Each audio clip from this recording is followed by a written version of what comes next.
വിജയേട്ടാ നമസ്കാരം. നമസ്കാരം.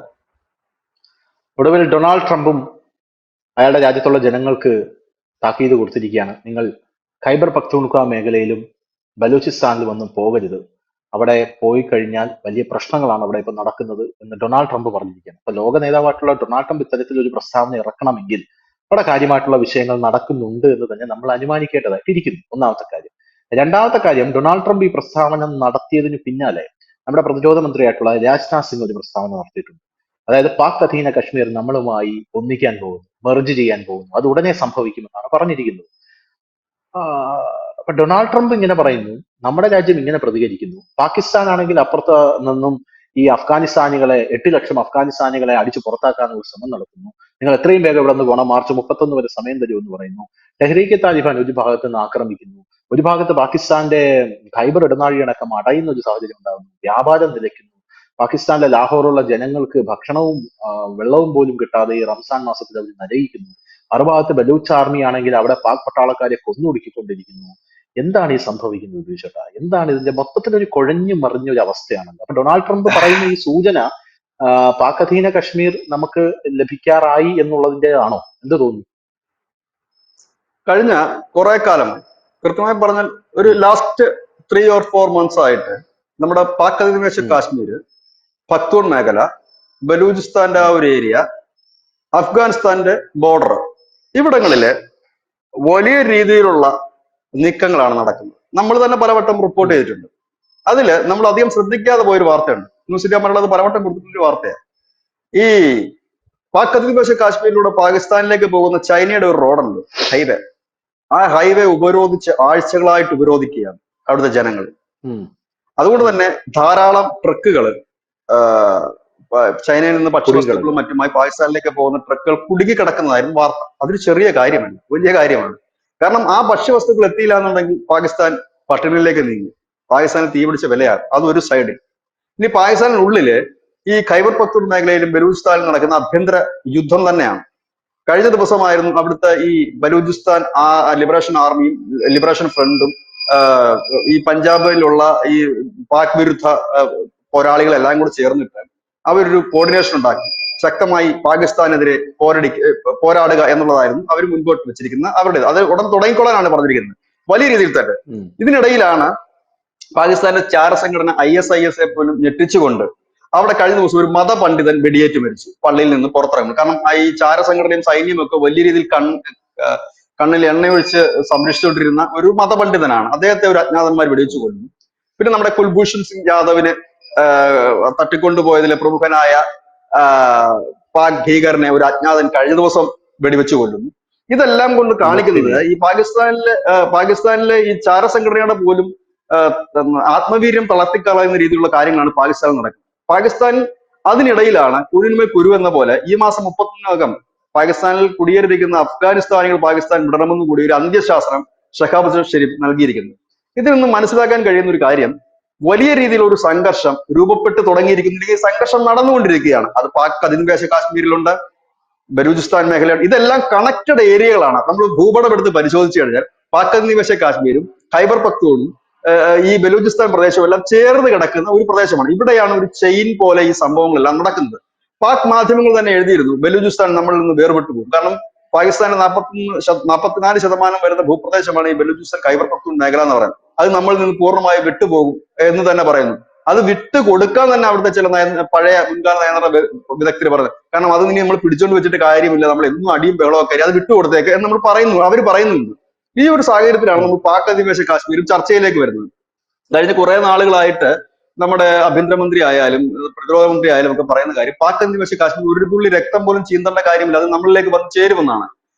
ഇതായാലും പാകിസ്ഥാന്റെ ഒരു രാജ്യമല്ല പാക് അധിനിവേശ കാശ്മീർ. അവർ കൈയടക്കി വെച്ചിരിക്കുന്ന സ്വതന്ത്ര പ്രദേശമാണ്. ഇപ്പോൾ അവിടെ അവർക്ക് നടക്കുന്ന സമാന്തര നീക്കങ്ങൾ നമുക്ക് ഗവൺമെന്റ് മനസ്സിലാവും. ഉണ്ടല്ലോ ഇപ്പോഴും.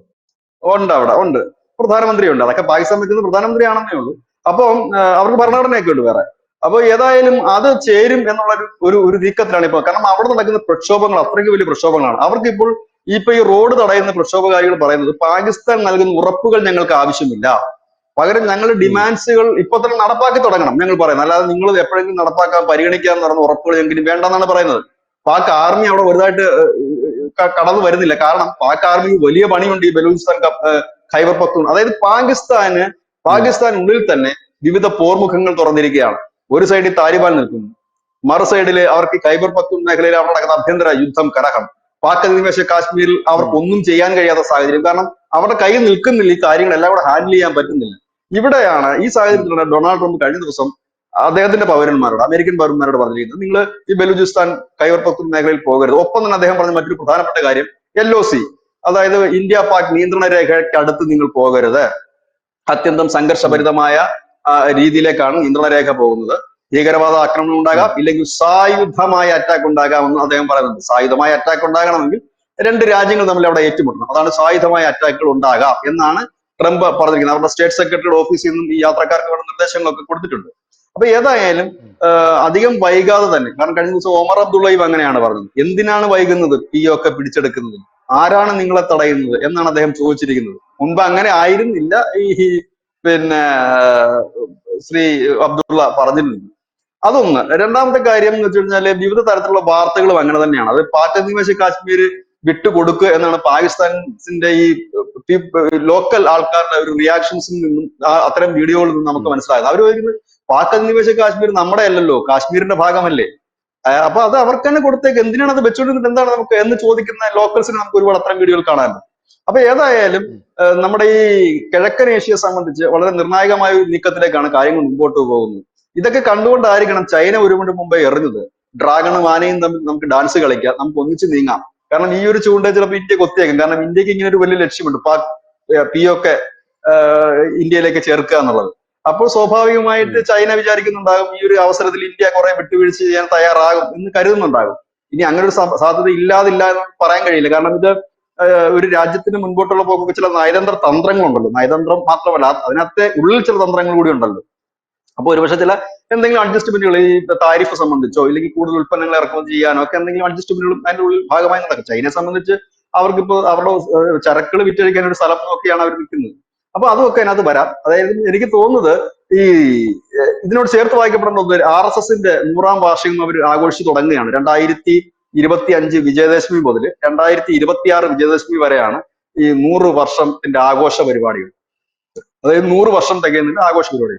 എനിക്ക് തോന്നുന്നത് RSSന്റെ 100ാം വാർഷികം ആഘോഷിക്കുമ്പോൾ അവരുടെ എക്കാലത്തെയും വലിയ മുദ്രാവാക്യമായ അഖണ്ഡ ഭാരതത്തിന്റെ ഒരു ചെറിയ ഘട്ടം അവർക്ക് പൂർത്തിയാക്കാൻ കഴിഞ്ഞാൽ അത് വലിയ ക്രെഡിറ്റ് ആണ്. അതായത് ഒരു സംഘടന രൂപീകരിച്ച് ഞങ്ങളുടെ 100ാം വർഷത്തിൽ ഞങ്ങൾ പറഞ്ഞ പല കാര്യങ്ങളും നടപ്പാക്കി എന്ന് നാളെ അതിന്റെ സ്വയംസേവകരുടെ അതിന് ധൈര്യപൂർവ്വം പറയാൻ കഴിയും.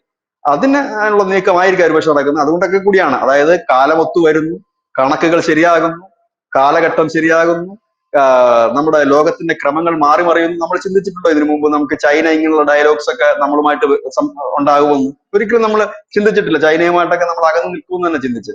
റഷ്യയുമായിട്ടൊരു പ്രതിസന്ധി ഘട്ടത്തിൽ എല്ലാവരും റഷ്യയെ അകറ്റി നിർത്തിയപ്പോൾ ഇന്ത്യ പെട്ടെന്ന് പോയി കൈ കൊടുക്കുന്നു, ഓയിൽ വാങ്ങുന്നത് നമ്മൾ കാണുന്നു.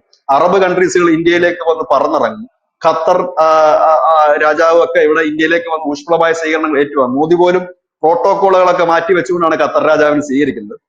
അപ്പൊ ലോകത്തിന്റെ ക്രമം മാറുന്നു. ഇവിടെ ചില നീക്കങ്ങൾ നടക്കാം. ഇവിടെ ഒരു പക്ഷേ RSSന്റെ സ്വപ്നം അത് അവരുടെ 100ാം വാർഷികത്തിൽ തന്നെ നടക്കാനുള്ള സാധ്യത ഉണ്ട് എന്നുള്ളതാണ് പ്രധാനപ്പെട്ട കാര്യം. എനിക്ക് തോന്നുന്നു അവരുടെ പ്രധാനപ്പെട്ട അജണ്ടകളിൽ ഒന്നായിരുന്നു, കാശ്മീരിനെ സംബന്ധിച്ചുള്ള അവരുടെ പ്രധാനപ്പെട്ട അജണ്ടകളിൽ ഒന്നായിരുന്നു POK പിടിച്ചെടുക്കുക, 2 പിന്നെ ഈ 370ാം വകുപ്പ് എടുത്തു കളയുക എന്നൊക്കെ ഉള്ളത്. അതിലേതാണ്ട് കാശ്മീരിൽ അവർ മുൻപോട്ട് വെച്ച അജണ്ടകളെല്ലാം ഈ പാക് അധിനിവേശ കാശ്മീരിലൂടെ വരുമ്പോൾ പൂർത്തിയാകുന്നുണ്ട്. പിന്നെയും അവർക്ക് കുറെ സ്വപ്നങ്ങൾ കാശ്മീരിനെ കുറിച്ചുണ്ട്, അത് വേറെ കാര്യം. ഏതായാലും അങ്ങനെയൊക്കെയുള്ള കാര്യങ്ങൾ ഉണ്ട്. അപ്പൊ അത് നമുക്ക് ശുഭപ്രതീക്ഷയോടെ തന്നെ ഇരിക്കാം. നല്ലൊരു വാർത്ത കേൾക്കാനായി അധികം വൈകില്ല എന്ന് തന്നെയാണ് പ്രതീക്ഷിക്കുന്നത്. കാരണം ഇതിന്റെയൊക്കെ മുന്നോടിയായിട്ട് എനിക്ക് തോന്നുന്നു ഇപ്പൊ ട്രംപൊക്കെ അങ്ങനെ ഒരെണ്ണം പറയണമെന്നുണ്ടെങ്കിൽ അവരുടെ ഇന്റലിജൻസ് സംവിധാനങ്ങളൊക്കെ നൽകിയ റിപ്പോർട്ടിന്റെ അടിസ്ഥാനത്തിലായിരിക്കുമല്ലോ പറയുന്നത്. ഏതായാലും നമുക്ക് കാത്തിരിക്കാം നല്ലൊരു വാർത്തയ്ക്ക് വേണ്ടി. താങ്ക് യു ബിചേട്ടാ, താങ്ക് യു സോ മച്ച്.